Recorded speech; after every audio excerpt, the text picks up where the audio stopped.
தனுஷ ராசி, தனுஷ லக்கணம் இவங்களுக்கு எப்படி இருக்குது? குரு பகவான் பார்க்குறாரு, 7ஆம் பார்வையாக பார்த்துட்ருக்கார். ஸோ எல்லாமே சூப்பராக தான் இருக்குது. உங்களுக்கு எல்லாமே நல்லதாக நடந்துகிட்ருக்கு. தனுஷ ராசிகள் நல்லா இருக்குது.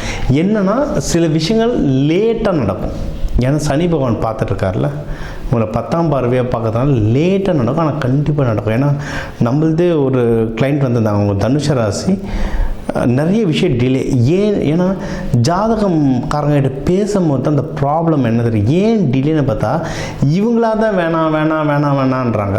லைக் ஒரு ஹஸ்பண்ட் ஒய்ஃப்குள்ள சண்டை, ஹஸ்பண்டு செட்டில்மெண்ட்டு தரமாக இருக்கிற இவங்க எனக்கு வேண்டாம், அதெல்லாம் இதை வேண்டாம், நானே பார்த்துக்கிறேன்றாங்க. ஆனால் இவங்க நிலமை பார்த்தா ரொம்ப மோசமாக இருக்கும் ஃபினான்ஷியலில். அதனால் அவங்கள்ட்ட பேசி இல்லைங்கம்மா, நீங்கள் முதல்ல கிடைக்கிறத வாங்குங்க, குழந்தை இருக்குது, குழந்தைக்கு நீங்கள் காசு சேர்க்கணும், வாங்குங்கன்னு சொல்லி ஒவ்வொன்றா இப்போ தான் வாங்க வச்சுருக்காங்க. இன்னொன்று இப்போ இவங்களுக்கு இதெல்லாம் மனம் ரீதியான பிரச்சனை. இதுக்கெல்லாம் ஃப்ளவர் மெடிசன்ஸ் கொடுக்கும்போது கொஞ்சம் அப்படியே ஒரு அமைதிக்கு வருவாங்க. ஏன்னா மனசுக்கான மருந்து ஃப்ளவர் மெடிசன், ஃப்ளவர் ரெமெடின்றது கொடுக்கும்போது அமைதியாக வருவாங்க.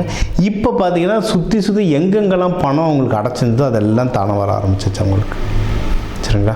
ஸோ இது தனுஷ ராசி லக்னக்காரங்களுக்கு இப்படி தான் ஸ்டார்டிங் அவங்களா எடுத்து இனிஷியேட் பண்ணி ஓடுறது ரொம்ப கம்மி. ஆனால் ஒரு குருமாரோ இல்லை ஒரு மென்டரோ கூட இருந்து இல்லை இது பண்ண முடியும் அப்படின்னு சொல்லி அவங்க பூஸ்டப் பண்ணி கொஞ்சம் ஐடியா கொடுத்து புஷ் பண்ணாங்கன்னா ஃபாஸ்ட்டாக கடன்னு வளர ஆரம்பிச்சிருவாங்க. ஓகேவா? அது இப்போ அவங்க எந்த முயற்சி எடுத்தாலும் வின் பண்ணுவாங்க. நீங்கள் வேலையோ பிஸ்னஸோ கல்யாணமோ வெளிநாடு போகிறது எந்த ஒரு விஷயம் நீங்கள் முயற்சின்னு எடுத்தால் அந்த முயற்சி சக்ஸஸ் ஆகிறதுக்கு அதிகமான வாய்ப்புகள் இருக்குது. அதனால் முயற்சியை கண்டினியூஸாக பண்ணுங்க. அதுக்கான செலவுக்கான காசும் கையில் இருக்குங்க. பணம் எப்படியும் ஏதோ ஒரு விதத்தில் உங்களுக்கு கைக்கு வந்துக்கிட்டே இருக்கும். பணம் வரலன்னா தேடுங்க, கண்டிப்பாக பணம் வரும். சரி, பணம் வரதுக்கான சாத்தியக்கூறுகள் ஜாஸ்தியாக இருக்குது. கண்டிப்பாக பணம் வரும். இதை பண்ணுங்கள். கல்யாணத்துக்கு டைம் பெஸ்ட்டாக இருக்குது. அதுவும் இதில் யாராவது லவ் பண்ணுறதையும் அந்த லவ்வை இப்போ கல்யாணமாக மாற்றுறதுக்கு டைம் ரொம்ப பெஸ்ட்டாக இருக்குது. குழந்தை பாக்கியத்துக்கு டைம் ரொம்ப பெஸ்ட்டாக இருக்குது. சரிங்களா? நீங்கள் எதில் ஜாகிரதையாக இருக்குன்னா கடன் வாங்கிடாதீங்க. கடன் வாங்காமல் இருக்கிறது ரொம்ப நல்லதுங்க. கல்யாணமோ காது குத்தோ எந்த ஃபங்க்ஷனாக இருந்தாலும் யார் சொன்னாலும் கடன் வாங்காமல் இருக்கிற காசை வச்சு எப்படி வாழ்க்கை நடத்தலாமோ அதை பண்ண நீங்கள் ரொம்ப நல்லா வருவீங்க. உங்களோட பிஸ்னஸில் ஏதாவது பிரச்சனைகள் வர மாதிரி இருந்தது, இல்லை நஷ்டம் எனக்கு தெரிஞ்சு வரக்கூடாது. உங்கள் பிஸ்னஸில் குழப்பங்கள் வந்தால் கொஞ்சம் வெளியே நின்று, இல்லை நான் உங்களுக்கு சொன்னேன்ல தனுஷ ராசிக்கான ஒரு கீவேர்டு இல்லை தனுஷ ராசிக்கான ஒரு மந்திர சாவினா குருமார்கள் தான். நீங்கள் ஒரு நல்ல மென்டார் பிடிச்சிக்கிட்டிங்கன்னா ஜெயிச்சிடலாம். ஒன்றும் இல்லை, இந்த ராசியில் பிறந்தவர் ஆஞ்சநேயர், மூல நட்சத்திரம். ஆஞ்சநேயர்கிட்ட நீ வாயுபுத்திரன், நீ இவர் பராக்கிரமசாலின்னு சொல்ல தான் ஒரு பெருசாக மாதிரி கடலை தாண்டுவார். அந்த மாதிரி தான் தனுசு ராசிக்காரங்க.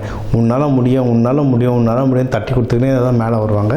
அந்த கரெக்டான ஆளை நீங்கள் உங்களுக்கு குருமாராக மாற்றிட்டிங்கன்னா ஜெயிச்சிட்டே வரலாம், வாழ்க்கையில் சூப்பராக வளரலாம். சரிங்களா? ஸோ பிஸ்னஸ் ப்ராஃபிட் எப்படி வந்துடுவாங்க, பிஸ்னஸை கன்ஃபியூஷன் தான், பிஸ்னஸை ப்ராஃபிட் வந்துடும். சுப நிகழ்ச்சிகள் வரிசையாக வந்துக்கிட்டே இருக்க போது அதனால் காசை அதுக்கேற்ற மாதிரி ரெடி பண்ணி வச்சு செலவு பண்ணுங்க. நீங்கள் தெய்வங்கள் வழிபட வேண்டிய தெய்வங்கள் அப்படின்னு பார்த்தீங்கன்னா நீங்கள் தட்சிணாமூர்த்தி வழிபடலாம். வியாழக்கிழமை குருஹோரையில் தட்சிணாமூர்த்தி வழிபடலாம். லக்ஷ்மி நரசிம்மர் வழிபடலாம். இவங்களெல்லாம் நீங்கள் தட்சிணாமூர்த்தி இந்த மஞ்சள் மூக்கடலை கொடுத்து வழிபடலாம். லக்ஷ்மி நரசிம்மருக்கு பானகம் கொடுத்து வழிபடலாம். மீனாட்சி சுந்தரேஸ்வரர் வழிபடலாம். சித்திரை திருவிழா வருடத்தில் மீனாட்சி சுந்தரேஸ்வரர் பக்கா குரு.